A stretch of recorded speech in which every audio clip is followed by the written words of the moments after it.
Hi, welcome to Warehouse 34, and I am Diane Morton-Gattullo. I am your host, and I am here with somebody who has done something really amazing to me in a public space, and that I'm able to talk about. John is, tell everybody what you are. First of all, say your name and tell everybody what you are. My name is John Cerbone. I'm a professionally known, internationally known hypnotist. I'm the author of 4 books. I have done clinical sessions. I invented a technique when I was 3 years old because I had a dad who yelled a lot, and put myself into hypnosis. And I'm really known globally for the shows I do and for something called speed trance, where I can hypnotize people literally, and I've been clocked in some cases in 0.2 of a second, putting somebody out I've never met before. So I've reinvented the paradigm of how hypnosis gets done. And this lovely lady was in one of my shows last October, was it? Yes. And she had some rather amazing experiences. Being in the show, I told her that she was petting a birdie, and she actually felt the bird and the birdie bones in her hands.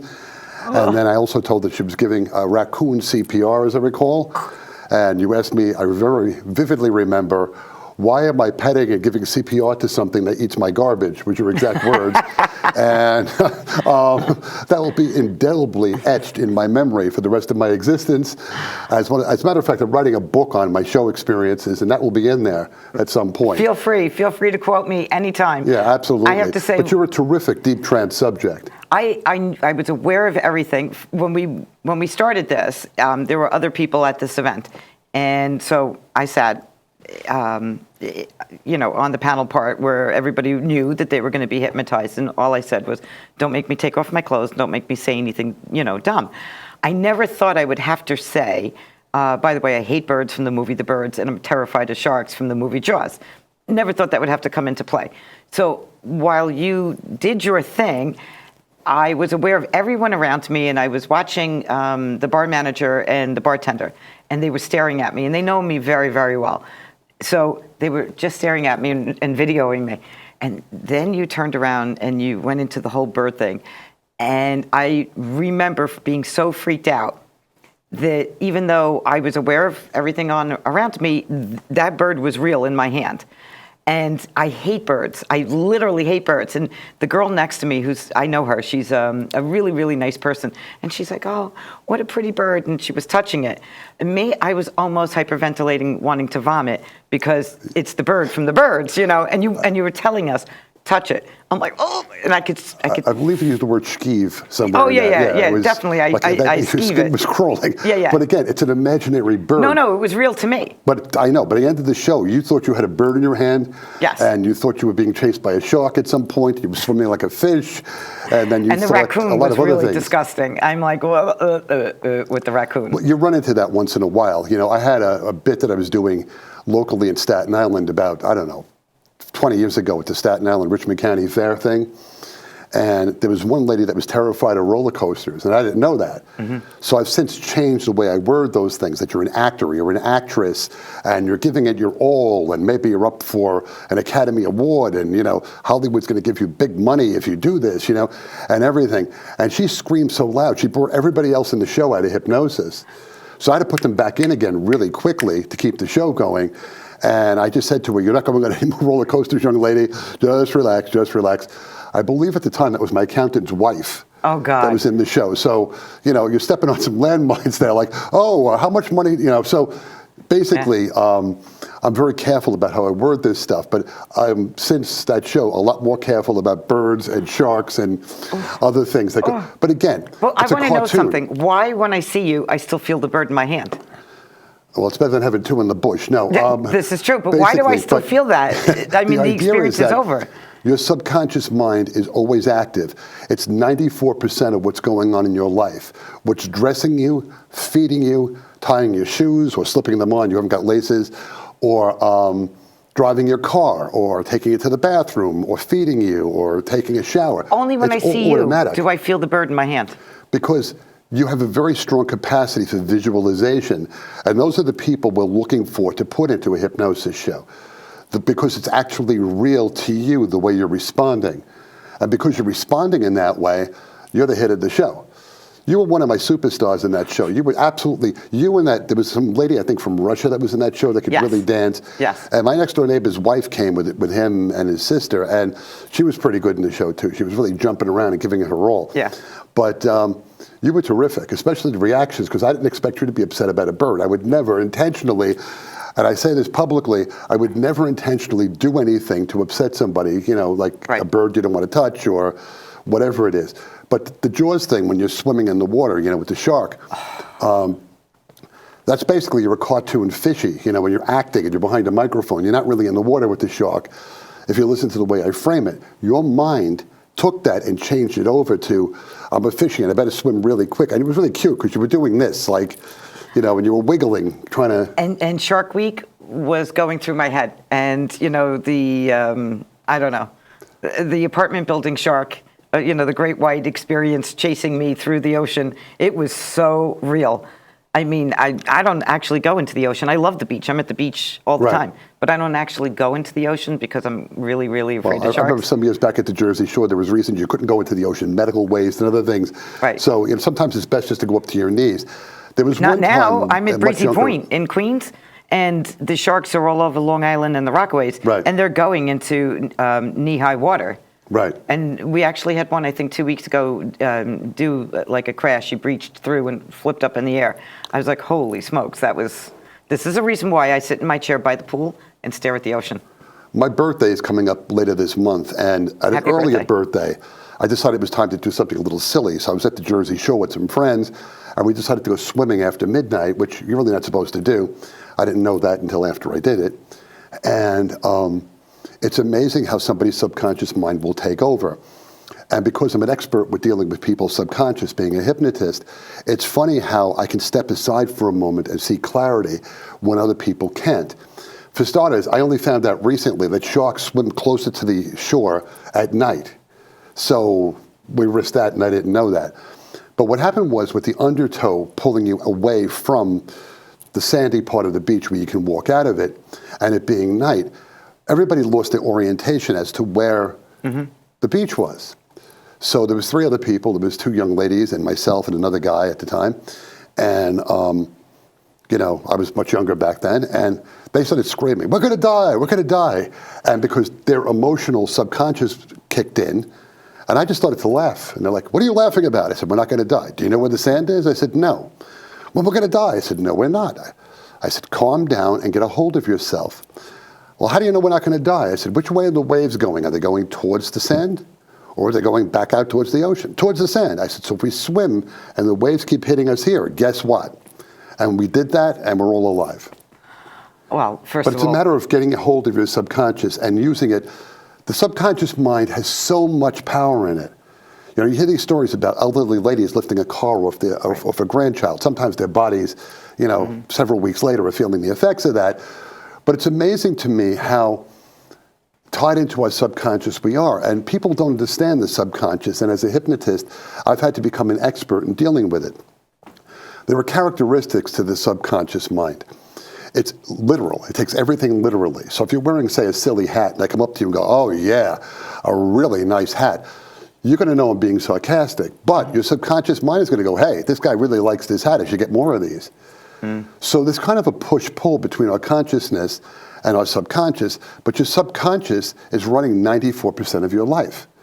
That's why people can take a car trip somewhere and not know the middle of the trip. So it interprets everything literally. oh, interesting. It basically is more or less like a child, so it absorbs everything. You know, the youngest I've hypnotized has been probably 3 years old. I've done some shows like up in the Catskills. I've worked at a lot of hotels where a lot of famous people many years earlier warmed up that stage for me. Frank Sinatra, Jerry Lewis, you know, Dean Martin, Sammy Davis, Rodney Dangerfield, Joan Rivers, people like that. They were there much longer before I got there, but still I felt like, you know, the presence was nice. And I hypnotized this little girl in the show, and she was terrific. I hypnotized another girl who was 3.5, and at 3.5, she's 3.5. Don't tell her she's a baby, she's 3 years old. You know, that's important to little kids. Right. I'm not 3, I'm 3.5. Okay, fine. And I actually have a video of that on my YouTube page. At the time, I was using this little portable camera. Her mother hired me for a Halloween party. It was pouring rain. We were in a tent. remember driving into Pennsylvania, the floodwaters in the middle of this town. You're kind of stuck driving through it to a line of traffic, about halfway up the car, and I'm thinking, I hope the engine keeps going. I got there. Where am I working? Outside in the tent. And I do this thing with the fingers coming together slowly. I remember that. And the mother took it off the group of people I was hypnotizing and put it on her little daughter. And there she is, just dropping into hypnosis. She's probably graduated college. It's that many years ago now. But it's amazing to see how a little kid will pick up something like a cup and they'll just look at it this way and they'll look at it that way. I one time saw a little kid pick up his shoe. Little kids are in a constantly subconscious state. And it's the same thing when I do, like if I work with a couple in clinical hypnosis. People are either visual, auditory, or task-oriented. They call kinesthetic. And she'll say, he never listens to me. And he'll say, she never listens to my point of view. Well, he's auditory and she's visual, or I'm sorry, the other way around, actually. He's visual, she's auditory. So you have to teach them to speak in the other person's language base because their subconscious mind is not getting what's going on. And because of that, once you're able to do that, the second session, when I have them back, the first session, they're sitting apart on a love seat, as far apart as two people can be. And the second session, her head is on his shoulder, his arm is around her, and harmony is taking place because they're communicating again. Mm-hmm. So your subconscious mind is literal, it's very childlike, and for example, and it doesn't understand the word no. So some years ago on car bumper stickers, it would say, don't drive drunk. That sounds great, right? You don't want people to drive drunk. Right. But somebody recently got the idea to work with the subconscious because your subconscious mind is driving your car because it's automatic. Right. I remember when I learned how to drive, I had two people teaching me how to drive. I had my father who wasn't very patient. And when you hit a pothole, he'd be screaming for saints and angels to intervene for a pothole. I can't repeat that on the air, but he would say things. And then I also had the dean of discipline in my high school. And I swear that man's teeth were in a permanent grit state from yelling at students all day and night for years. So I'd be in the car driving, he'd be sitting next to me, make a right, make a left, slow down, speed up, So, I was kind of a nervous wreck learning how to drive. Now I drive, and I'm not even sure what little roads I took because I've learned how to drive subconsciously. So basically, the bumper sticker in the car now reads, drive sober. You ask for what you do want. And that's great if you're watching this and you're negotiating a raise or you're negotiating anything in, say, a relationship with your significant other or negotiating with your kids or your spouse, whatever it might be. You ask for what you do want rather than what you don't want so their subconscious mind understands it. Most of what's going wrong and sideways in a lot of the relationships, as long as everybody's behaving themselves, is the subconscious mind is at play. And they're not explaining things the correct way, or they're using negative language. So when I write hypnosis suggestions, and I've written 4 best-selling books in my field, according to Amazon, it's all over the world, the books, except Antarctica.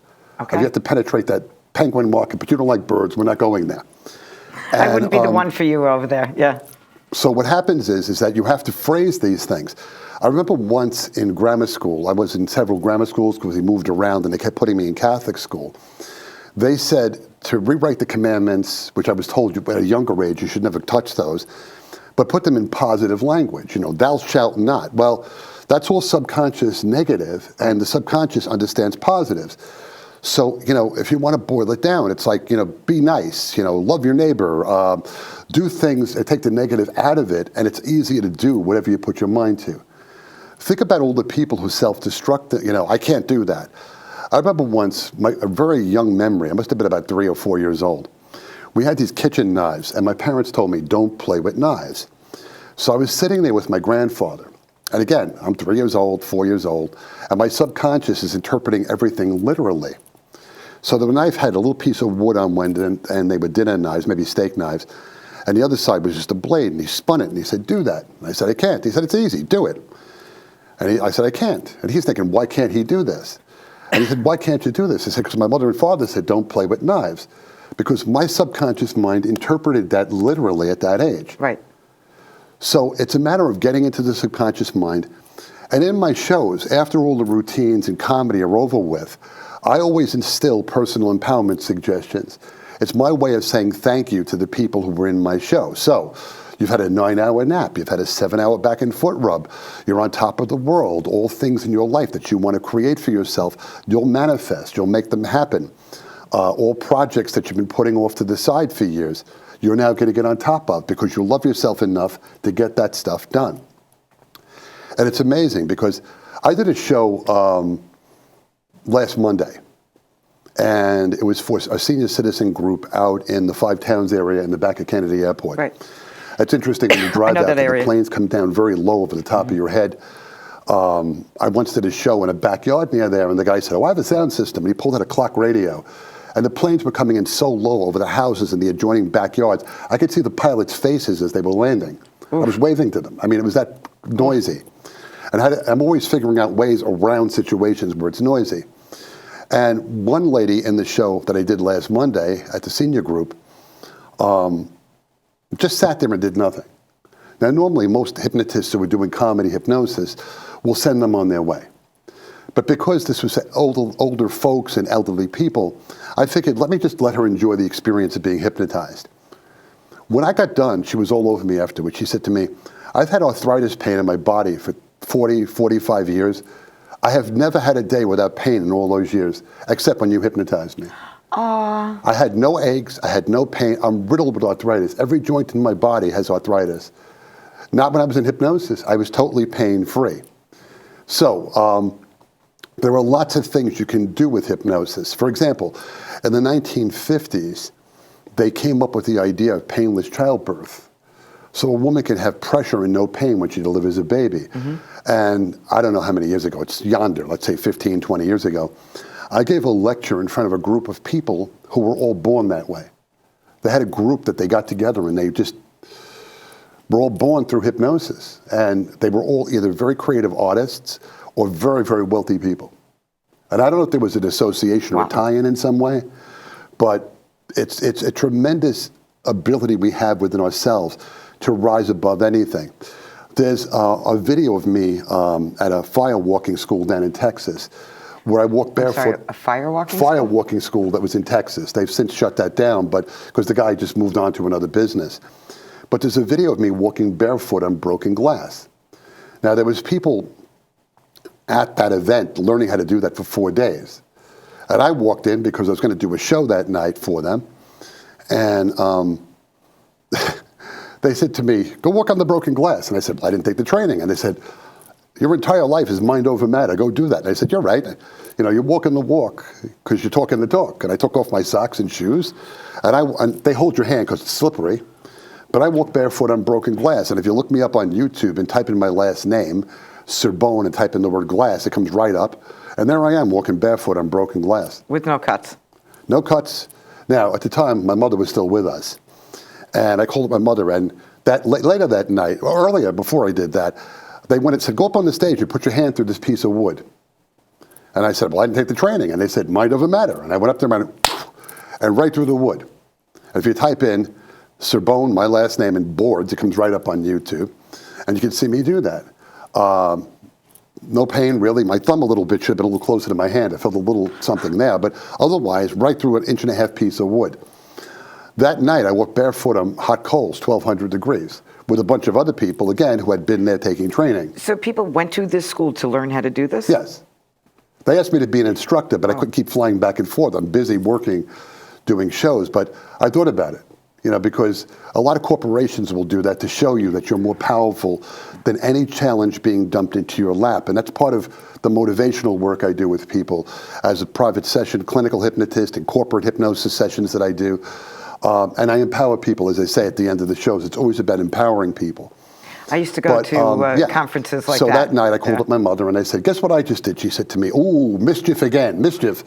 And I told her, and she said to me, I said, "Before I tell you anything, I'm perfectly fine. There's not a scratch, there's not a blister, there's not a bruise, there's not a cut. I'm perfectly fine. What did you do? What did you do?" I said, "I put my hand through an 1.5 inch piece of wood. I walked barefoot on broken glass, and then I walked on 1,200 degree hot coals." And she said to me, "You're perfectly fine?" I said, "Yes, just like when you were a little boy, mischief." And I said, "I really wasn't the mischief maker in this family." She said, "Yeah, but I had to say something." The following year, I went back, and she said, "You know, Mom had a learning curve." And she said to me, "Oh, you're going to be fine last year. You'll be great this year. Don't worry about it." Like, she took the learning curve, and she was cool with it, which I really admired. But It's amazing what you can do with the power of your subconscious mind. Were you able to hypnotize your mother? I have hypnotized her. You know, we've lost her a bunch of years ago, but yeah, I did hypnotize her a couple of times. One of the things that she did was she kept smoking cigarettes, and she told me, I don't want to stop. I've helped tens of thousands of people quit smoking. I'm a smoker. In private sessions, in large corporations. I've worked for some major corporations doing smoking cessation. They've flown me around the country to do it.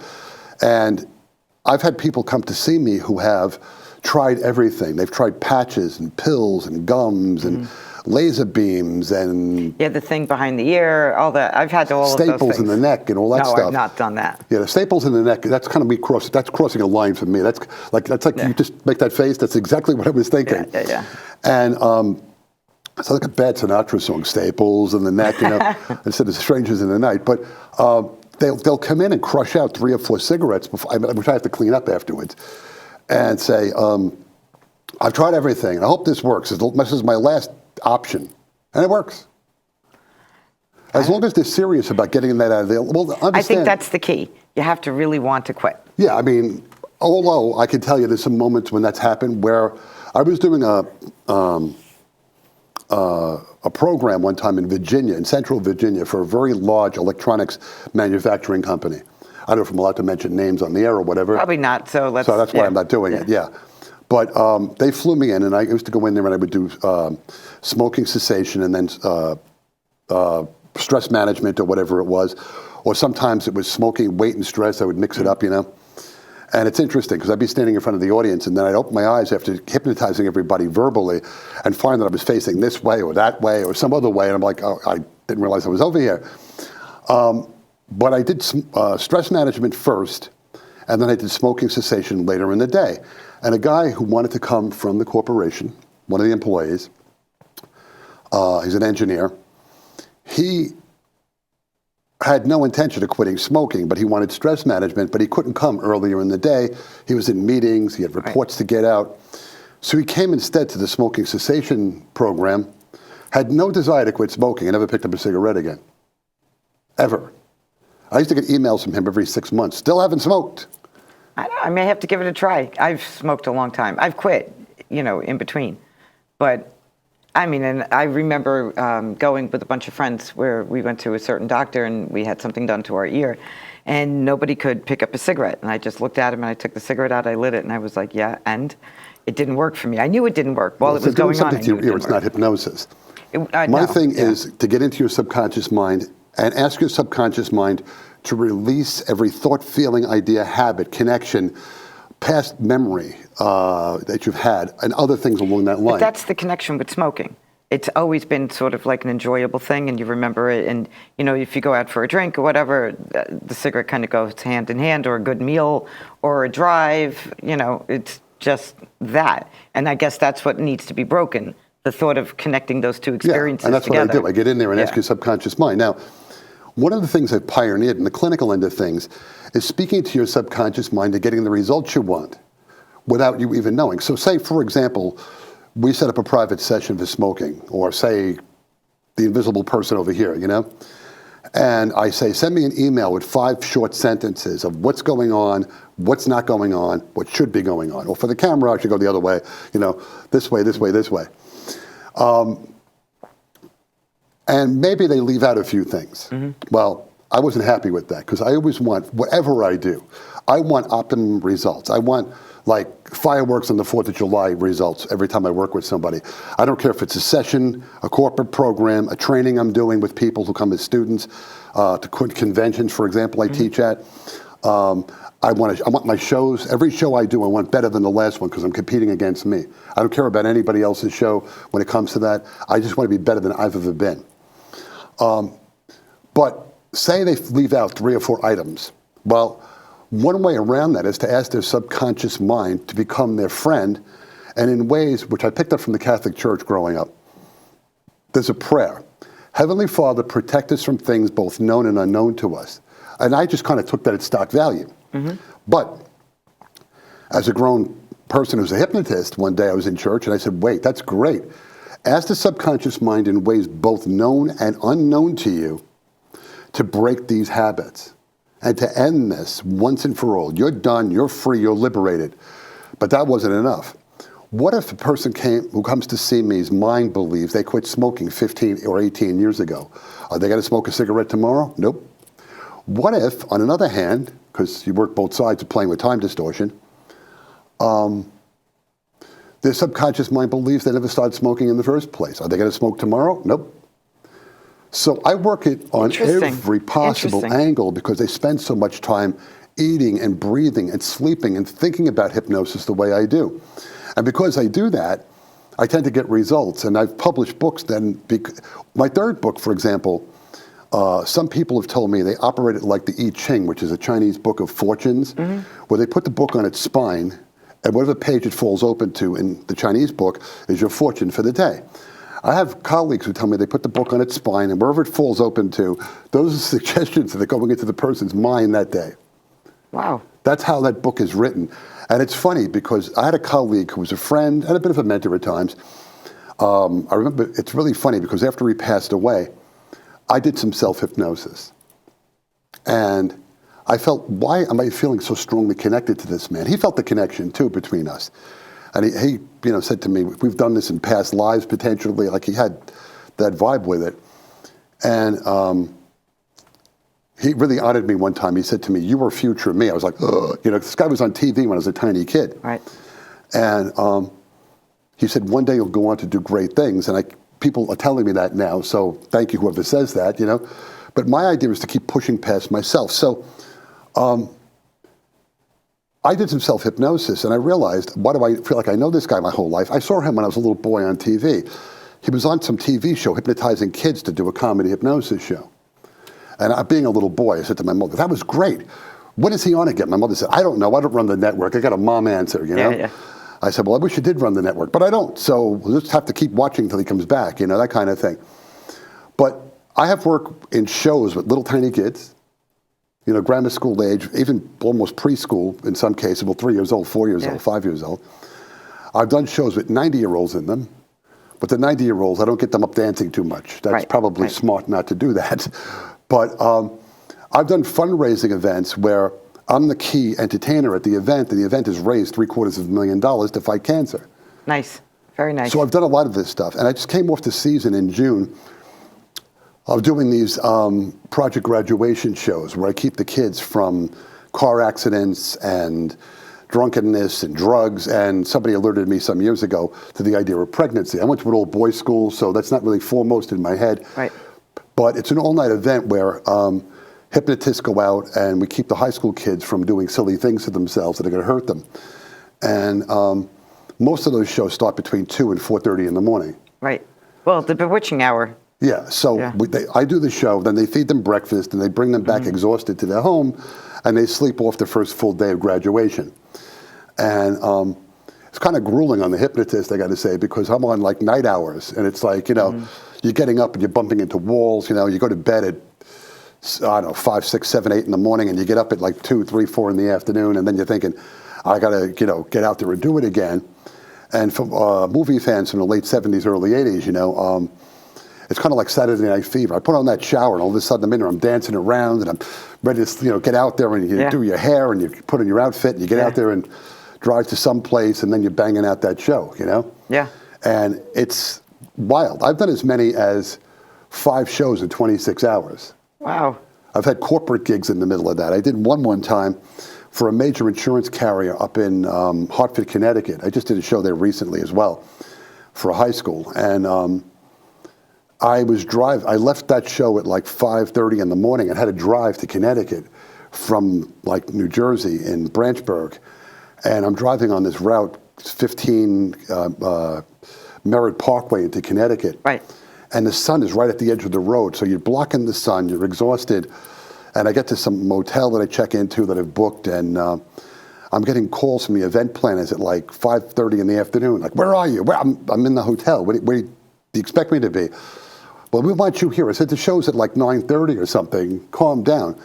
But the accolades I've gotten from people like that, it's the best hypnosis show we've ever seen. We got to have you back year after year. And sometimes they do, and sometimes the principal players in the game change, and you don't get back there. Do you like what you do? Huh? Do you like what you do? I love what I do. And of the things I do, between the clinical, which I love, and the training that I love, I really, really love doing the shows. I've headlined in Las Vegas in several casino hotels out there. I've headlined in the Times Square Broadway area. I've headlined in Atlantic City. Last summer, I was in both Atlantic City at the Hard Rock, and I was at the Orleans in Las Vegas. I did a series of shows with a colleague, kind of his connection that got us in there. And I wrote the show, and I did a lot of the show, most of the show, Sure. And he'll be the first person to tell you that. And by word of mouth, we oversold that room 3 out of 5 nights, opposite the Van Halen reunion. Wow. People waited 20 years for David Lee Roth to come back. Wow. I'm sorry, Van Halen, I took some of your people out of your amphitheater there. But we filled up that room. And I'm not sure if we broke the fire code or not. It's a long time ago now. But that room was packed. It was like standing room only in that room. And it's interesting because... I have a question. So if you're in that space and you're hypnotizing a group of people, do other people who watch the show wind up getting hypnotized by accident? Yeah, it's called collateral hypnosis is the term. I call it. I've coined that term. There's quite a few terms in the profession I've coined over the years, and I call it collateral hypnosis. Like in a war, they have collateral damage. Right. That's like they don't mean to hit that target, but there you go. Right.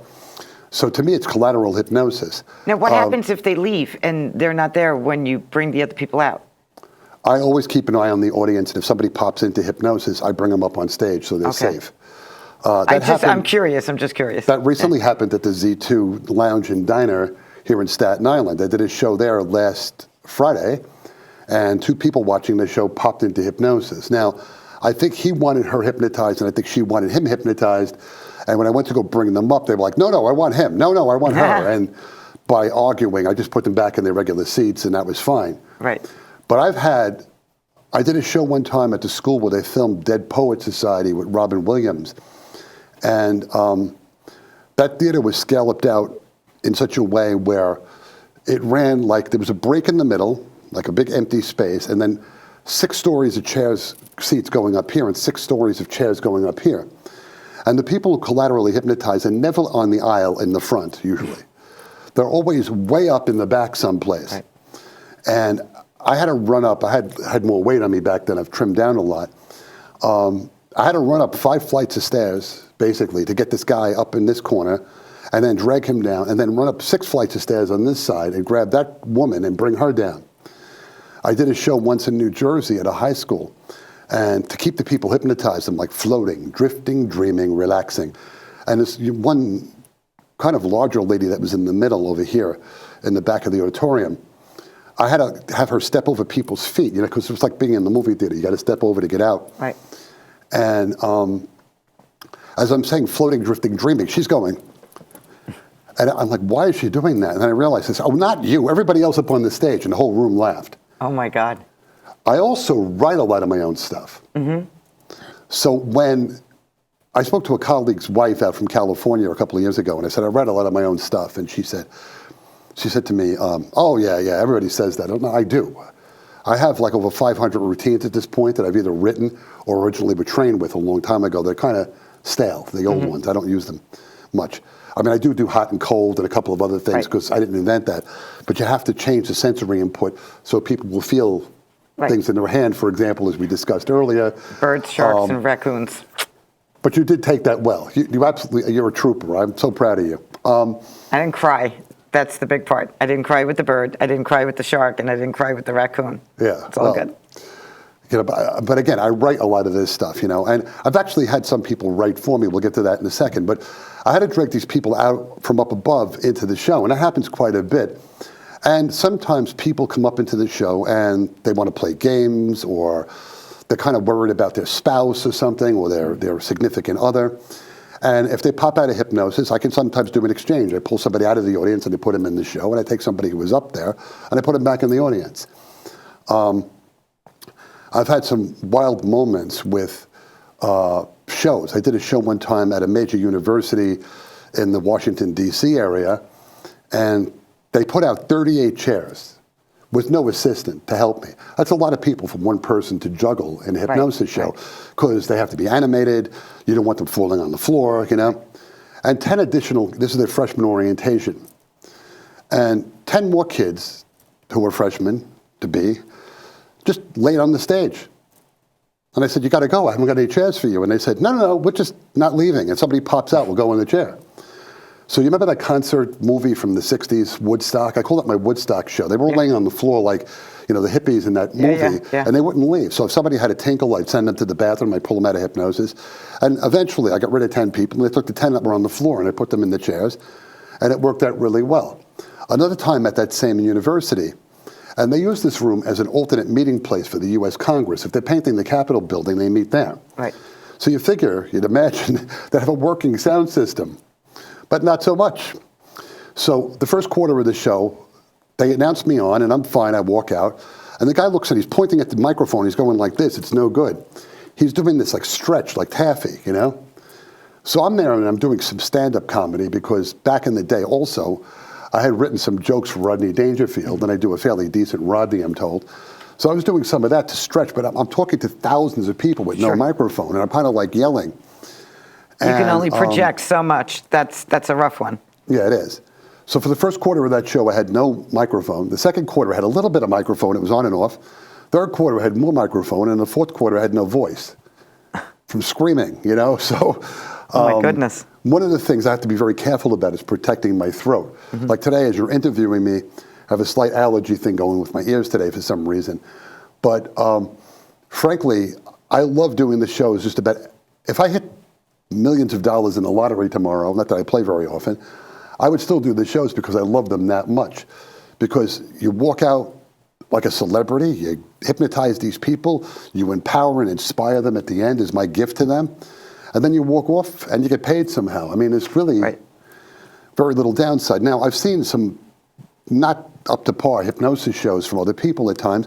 And sometimes I've had a difficult crowd of people. You have people who are afraid or they're stiff or, it's like, oh, I want my friend hypnotized. No, send him. No, send her. And, you got to kind of drag them up there a little bit. But once they relax into this and they feel how relaxing it is and all the stress is out of their system, then it's amazing what you can do. On the clinical end, I've had doctors refer people to me for things like chronic pain or other things that they've written me doctor's notes about or under supervision. I've done things to help calm down people's IBS or whatever. Again, the doctor wanted me to do this. And all of a sudden, you get the emotions out of the way that are triggering certain reactions, and they're a better person. But with the shows, and this is one of the reasons I'm so show-focused these days, is because it's the only job I know where I can laugh in the middle of the show because something always takes a left turn someplace. Mm-hmm.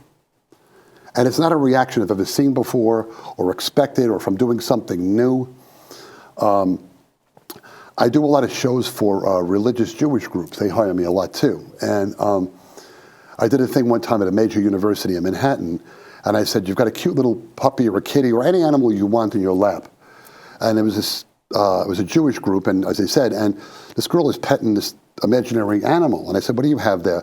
And she said, it's a pot-bellied pig. And the rabbi said, that's the safest pig within 10 miles, And the audience got a laugh out of that. So in another show at that same school, I had them speaking like another language. Mm-hmm. And expand on that. You can convince somebody that they actually know how to speak another language? No.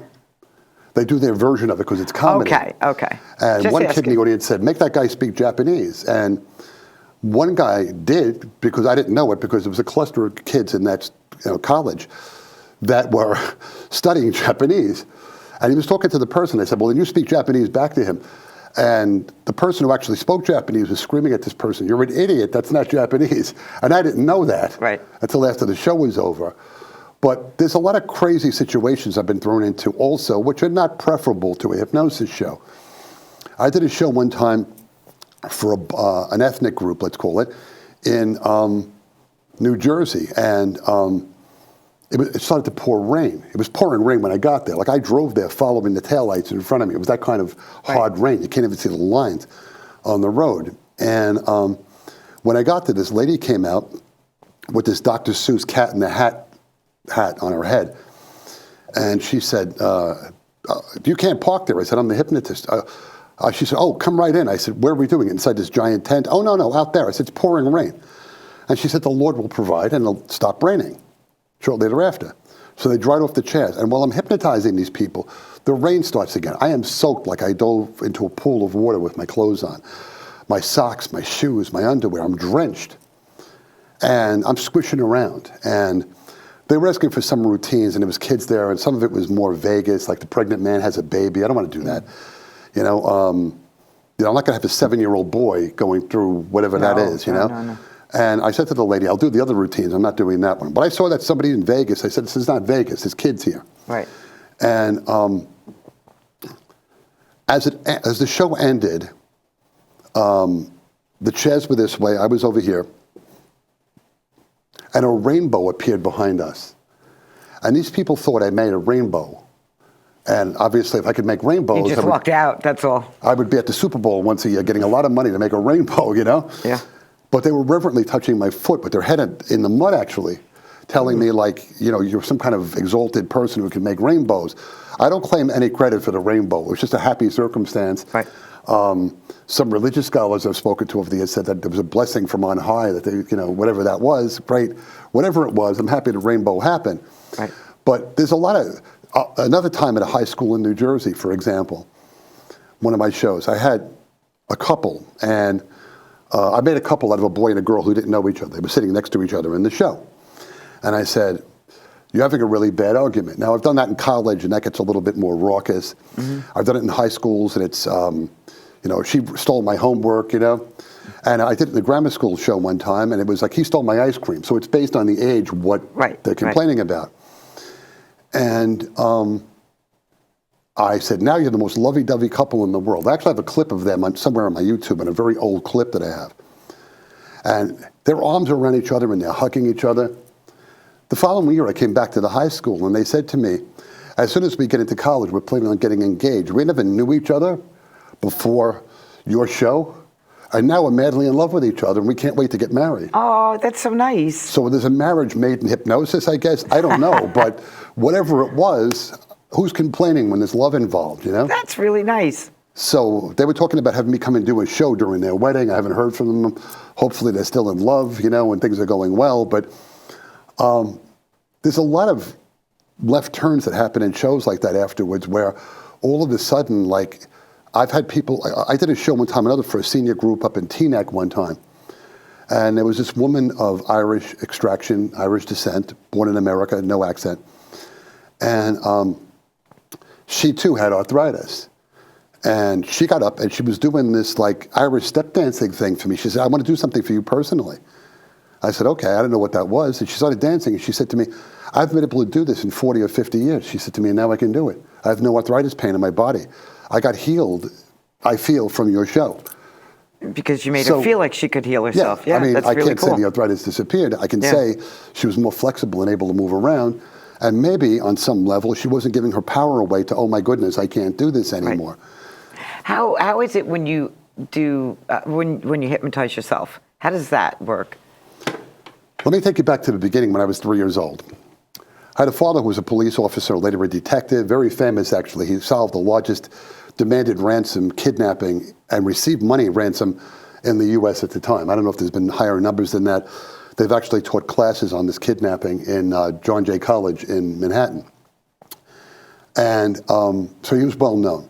But being a police officer, I'm sure there's a lot of things that happen in their daily, day-to-day existence that's not happy. So he'd come in and yell a lot, And I'm sure a lot of us have had dads and moms who yelled quite a bit over things. But at 3 years old, I didn't want to hear the yelling. So I used to lay down in bed, and I would stare at the ceiling, kind of just talk to myself into relaxing and closing my eyes and kind of blinking my eyes. And there was a technique I've since learned back 30 or 40 years ago called the Dr. Flowers method. There was a dentist named Dr. Sidney Flowers, and he had this thing where every eye blink, much like the idea of calculus, you take a half a step, you never get to the wall, literally. It's the idea every eye blink gets excessively heavier, and then you go into hypnosis. Well, I invented my own version of that when I was a little boy. And then my parents thought that was strange until I turned 5, and they said, it seems to be working for you. Can you teach us how to do that for us? And I did. So at 5 years old, I was teaching hypnotic technique. Wow. Not completely sure it was hypnosis yet. And then eventually, I was doing it in what turned out to be sort of impromptu private sessions in grammar school with kids thinking about running away from home. Oh, wow. That were disgusted at home. Sometimes I had screaming parents too. And then in high school and college, it was run away from home, or in some cases, do terrible things to themselves. And I would just talk to them. I'd sit them in a chair. I'd ask them to close their eyes. So, of course, I could make silly faces at them. No, I don't do that. Just a joke. And I would tell them that so they'd laugh after I brought them out. And then when I brought them out, they didn't want to run away or do stupid things to themselves that would hurt themselves. Right. And this continued. And I went to college and I graduated, and I had some other moments where I was using this, and I started to do this in jobs that I had. I worked for a sales force.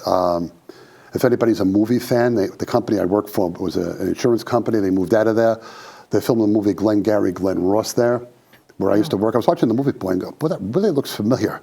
Why does that look so, like they painted the walls, but it's where I used to work, you know? And they had me at a training program I hadn't graduated from, and they said, we want to make you a sales manager one day, and go teach the program. I said, where's my certificate? You got months more training to take care of, but go teach this. So I was teaching this, and one day they had a guy come in who said he was a professional hypnotist, and he said, I'm a hypnotist, I'm going to hypnotize all of you. I said, well, that sounds interesting. You're going to work more hours a day. I said, no, I'm working 14, 15 hours a day now. You're going to work more days a week. I said, I'm here 6 days a week trying to make this a go, you know? And everybody sat in the room, and it was James Bond. You're not getting me, you're not getting me, you know? And at the end, he did this nice, beautiful stress management thing, but he set it up incorrectly. Right. So I'm very careful about how I set things up. So if I want to put myself into hypnosis, there's ways to do that. Like, for example, do you ever find yourself staring at the TV? Sure. And you're kind of dazed out? Yeah. Or maybe you're half asleep in front of the TV and a news story comes on you want to see. What do? You kind of come up and you kind of watch it. And then you kind of go, okay, it's over now. I can kind of relax a little bit more and go back out again. That's hypnosis. Again, awake is over here, asleep is over there potentially, for this metaphor, and then you pass through hypnosis to fall asleep, you pass through it to wake up. It's not something I do to you, it's something I guide you into. Now, I've had some religious groups in other places tell me, well, is that the work of the devil? No, the Almighty has designed our brains, however you see the Almighty, to go into hypnosis at least 7 times a day to cycle down from stress. So if you start to daze out, or zone out is a big popular term, that's all hypnosis. So when I put somebody into hypnosis, a better term for a hypnotist is a hypnotic guide. So there's a term out there called hypnotherapy. And in New York State, for example, they don't want you using that term, so I just call myself a hypnotist, not a hypnotherapist. But if you had to compare, say, the hypnosis and the suggestions to a hypodermic needle with medicine, the needle would be the hypnosis. Not that it's painful, but it's just the vehicle by which the suggestions get delivered. So you would call it, if it was therapy, you could call it suggestion therapy. But again, you got to be careful about using that word in this state and some other states in the Northeast. So delivering suggestions changes a person's life. We're reading somewhere like 175,000 words a day. Every street sign, every bus with an ad for sneakers, every commercial. These books have writing on them. I've read the titles of these books as I sat down. All of that stuff is going into your subconscious mind. So if you do self-hypnosis, the idea is to inspire yourself. Some of the more new agey folks call it affirmation work. In hypnosis, we call it auto-suggestion. It's suggestions given to the self through self-hypnosis. There was a fellow named Couillet years ago. Every day in every respect. Americans have turned it into every day in every way because it rhymes. Every day in every respect, they get better and better. Well, you know, what is your subconscious mind telling you, or anybody watching this show on a regular basis? I can't do it. I failed the last time. What if I fail? What if people, all this negative garbage. And I'm not saying I'm not prone to it either. Some years ago, one of my more recent clipped up videos on YouTube, I had to go do a show for a Relay for Life. That's a fight cancer, raise money thing in Long Island. And I'm thinking, oh, I got to do a show outdoors. I haven't done one of those in a couple of years outdoors. Oh, I'm doing it on a portable trailer thing that turns into a stage. Well, I haven't been on one of those in a while. And my mind is like messing with me. And I kind of did this thing where like my body just did this shake, the way a dog kind of shakes off water. I felt this like chill go down my spine, like this kind of thing. I was like, of course I can do this. I got this. I went out there, and I'm very proud of that clip because I'm rocking out in the middle of the night in front of like, I don't know, there was 5,000 or 10,000, some huge, whatever they told me, number of people in that field for that Relay for Life. My only concern was making too much noise around midnight. I thought the police were going to show up. And I asked the guy afterwards, I said, I ran till like 12:15. He said, we're doing Zumba after you. I said, how? He said, because the police are here. It's a cancer fundraising event, and the police have been told, don't bother anybody, and the neighbors are all here. Right, right. So I was like, okay. I just thought, it's not, they used to tell us in college, it's not really a party unless the police show up, Right. I was in a fraternity, I ran some events, that kind of thing. But I didn't want the police coming down on the event. And it was like, no, it's cool. It's great because we're helping, raise money. And I've done a lot of things for charities, raising money for children's charities and a lot of things. The biggest so far that I'm aware of is $750,000 in one night. Very nice. I can't guarantee that. You got to get a decent neighborhood with some people with money who are willing to donate. But you think about the good you can do with this. I mean, I've had people, the top private sessions in clinical hypnosis are lose weight, quit smoking, sleep better, reduce stress, overcome a relationship breakup, harmonize a relationship, better sleep, overcome a fear. The number one fear every year, do you know what that is? No. Public speaking. You know Really? what death comes in every year? Ooh. 4th or 5th. People would rather be dead than doing what I'm doing right now because they're afraid to speak in public. I remember in my high school, we had a class on, the same teacher taught like one semester and the next semester. One class was public speaking and the second class was like sexual education. So the teacher said, well, pick out a topic and the person going up in front of the room will talk about it. And I was given how I enjoy living inside a ping pong ball for like 5 minutes. Because the high school kids, they can be brutal, I mean, we're not making any, candy coloring anything here. And candy coating is the word I'm looking for. And I talked about this for 5 minutes and I was a nervous wreck. And it's funny, my high school recently, a couple of years ago, went out of business because the demographic changed and now it's like 5 charter schools under the city of New York. But I was out on that stage, they put me there for something called Freshman Appreciation Day. And my joke was, when we didn't get kicked by one of the clergy or something for like stepping out of line or yelled at, that was Freshman Appreciation Day to us. But I went up on that stage and mentally I put myself back at like 14 years old or 13 years old on that stage. And for a second I felt that like nervous, like, oh my goodness, I'm 14, I'm 13, there's an audience here. And then again, I kind of just shook it off and laughed and I said, I've headlined in Las Vegas, I've done shows in front of 10,000 people. I did a show for the Brooklyn Cyclones some years ago in front of 8,000 plus people on that field. They had me do 2 in-between inning segments, which is pretty cool because I lined the people up between home and third. And there's not enough time in the game for me to hypnotize them, so I just pre-hypnotized them and brought them out. And I said, sleep. And they toppled like dominoes into third base because they were sitting on the dirt.